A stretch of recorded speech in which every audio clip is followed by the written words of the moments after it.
So thank you for the invitation. My name is Caroline and I am from Denmark.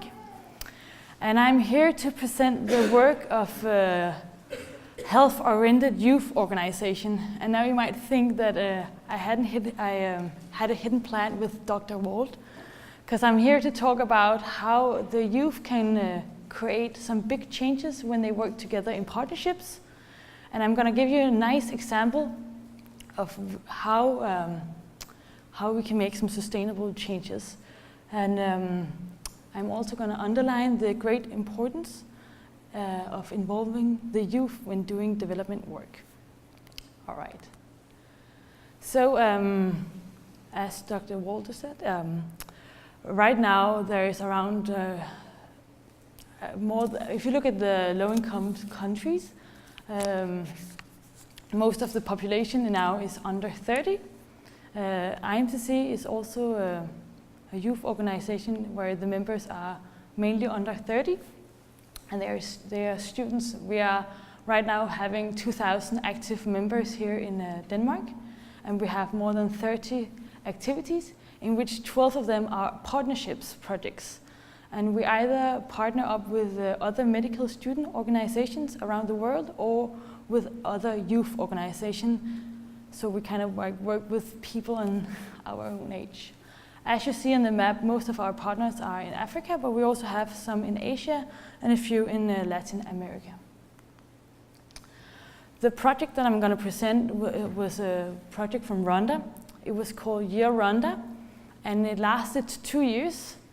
And the reason why I bring up this project is because it has a fine example of a result that was sustainable and maintained after all the activities ended and after the grant stopped. The change is still there. For all the activities in IMCC, or especially the international partnership projects, we work with the same method and we work with the same approach. We call it the right-based approach, where we put the human rights in center. And we always say we work with the people and not for the people. And the method that we use is called the triangle of change. Some of you might know it. It's not something that we invented, but it works for us. So just as a triangle, all our projects has 3 components. The first one is organizational capacity, meaning that we need to build up our partners, but we also remember to build up our own organization. Then we have the advocacy part, which is a huge part now, and that's about fighting for our rights and fighting for, in our case, the youth's right. And then we have the strategic deliveries, where we emphasize the importance of youth participation. I'm going to go back a bit to Rwanda. If you look at the countries around the world that has more than 10 million people, Rwanda is one of the most dense populated countries in the world. And I guess most of you know about the genocide that happened 23 years ago. And it was also due to the fact that it's a very overpopulated country. When we started the project, there was no national curriculum on sexual and reproductive health. There is no access to safe abortion in the country. And just to emphasize the issue, even the spoken language Kinyarwanda, it doesn't even have a word for the female genitals, okay? Whoops.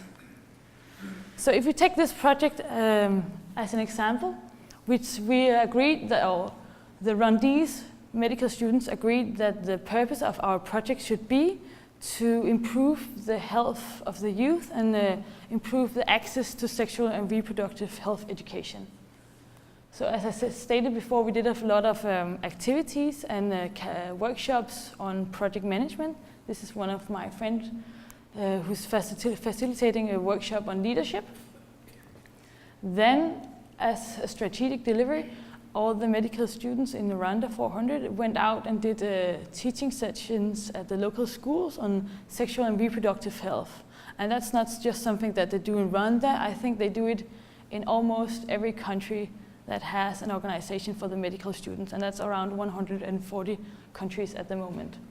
And then we had a corner with the advocacy, and that corner I'm just going to go into. Because when you're a small NGO, you don't have that many partners and network to work with. So we used the dean in Rwanda, and the dean, he put us in contact with the Ministry of Health, and he put us in contact with UNFPA. And then when we spoke with these people, they came up with the idea of us creating a small-scale case study, a small research project where we tried to identify the different barriers that the teachers were facing when they tried to learn the children in school about biology and about health and about sexual and reproductive health. And then based on the results that we gained from this small-scale project, based on the network that we had and based on our experience with doing sexual and reproductive health, we were actually invited, or the Rwandese medical students were invited by UNFPA and by the Ministry of Health to come and write a national curriculum on sexual and reproductive health that's now being implemented in every single primary and secondary class in all of Rwanda. Okay? And then just to wrap it up, we tried to say, how can we reach even further? How can we inspire other people or other medical or youth organizations to do the same? So when we're talking about partners, there is a big federation for all medical students around the world. It has, as I said, around 140 members of different countries, nationalities. And twice a year, all these students, around 1,500, not all the students, but representatives from all the organizations, they meet twice a year at the General Assembly, and that's where we facilitate a workshop, a 3-day workshop in project management.